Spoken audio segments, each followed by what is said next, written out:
13, মানে আমার যে পুরনো ফুডটা ছিল সেটা, কিন্তু আমাকে এটা নেবো না, ওটাকে আপডেট করতে হবে।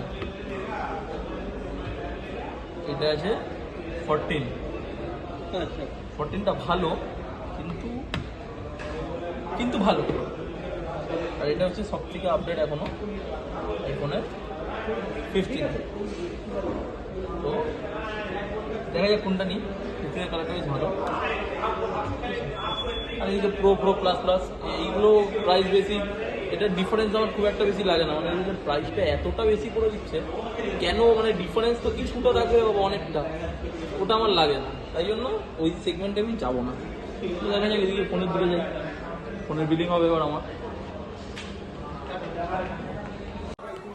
আর এই যে বিল পেমেন্ট করে দিলাম ক্রেডিট কার্ড দিয়ে।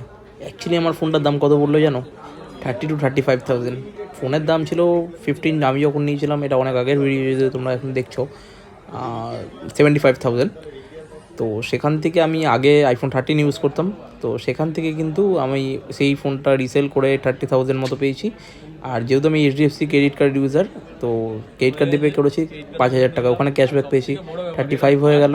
আর বাকি ওই 35-40,000 মতো কিন্তু আমার অ্যাকচুয়ালি বললো। তো তুমি একটা মজার ব্যাপার কী বলো তো, তুমি যদি একবার কষ্ট করে আইফোনটা নিয়ে নিতে পারো প্রথমবার, তারপরের বার থেকে কিন্তু তোমার জন্য আইফোন নেওয়া কোনো বড় ব্যাপার একদমই হবে না। সো ট্রাই করতে পারো। আর এই যে আমার ব্র্যান্ড নিউ আইফোন 15।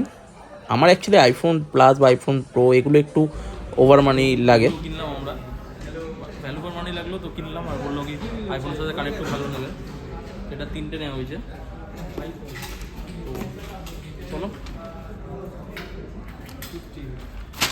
আর একটু স্টোরটা দেখো, স্টোরে এখন আর কেউ নেই।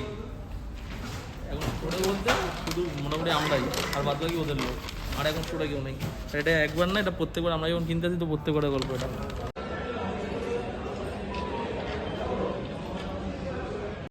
ফাইনালি আমাদের প্রোডাক্ট তো নেওয়া হয়ে গেছে, এই যে ক্রোমা, আর এই যে আমাদের প্রোডাক্ট নেওয়া হয়ে গেছে।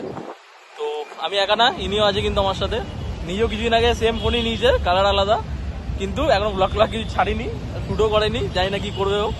তো দেখা হচ্ছে পরের ব্লগে আপাতত, ততক্ষণের জন্য টাটা।